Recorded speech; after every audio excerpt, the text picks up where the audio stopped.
with a pioneering technology. For me, it's always that first time you have to figure something out, that first time you do something new, that the problem solving and being able to look back and really understand how problems were solved, that to me is what makes for fascinating history, especially when you're dealing with technology, especially when you're talking about large-scale programs and things like going to the moon. So for me, the Apollo era kind of sums that up. Every mission, okay, I shouldn't say every mission because like Gus Grissom's Mercury flight did nothing that Al Shepard didn't do, with the exception of like nearly killing him with the drowning thing.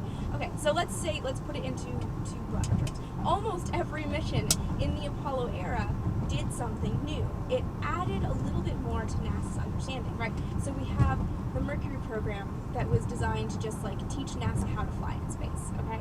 This is super simple. Where's my hand? Let me get toys. I got my box of space toys right here. And I got my Pete back there. Hi Pete, say hi to everybody, Pete. Okay, so the Mercury spacecraft. This was just the super simple, tiny vehicle that the astronauts have joked you don't really get into it so much as you put it on, because it's basically like a second skin.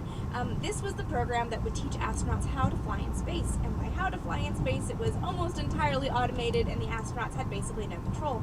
It was more teaching NASA how to fly in space, how to deal with things like escape systems, communications. Could you swallow food in space? Would your eyes get disoriented and without gravity, would they lose their shape, and would you be blind?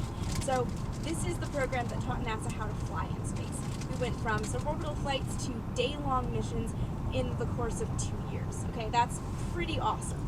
Also, first time men riding rockets into space, like obviously a lot of firsts with this program. Then we have Gemini, so you can see the heritage between this. These are not to scale. I should emphasize these are not to scale. The Gemini spacecraft. Ta-da! This is my all-time favorite, as some of you guys may know. So Gemini is really the program that taught NASA how to fly in space. And this is the program that every single mission added significantly to NASA's understanding of how to do things in space. There were 2 unmanned flights, Geminis 1 and 2. Gemini 3 was a simple sort of what we call shakedown cruise. Gus Grissom and John Young just went up for an orbit and made sure the spacecraft worked. Gemini 4 was the first ever EVA. Gemini 5 was the first long duration of 8 days in space. Gemini 6 and 7 came within feet of each other. Gemini 8 didn't work out so well because Neil Armstrong and Dave Scott almost died when a thruster was stuck. I'll link to a video up in the corner, one of these corners here. I'll have a link to that video. But they didn't die. Gemini 9 was more successful than the first EVA, but still not super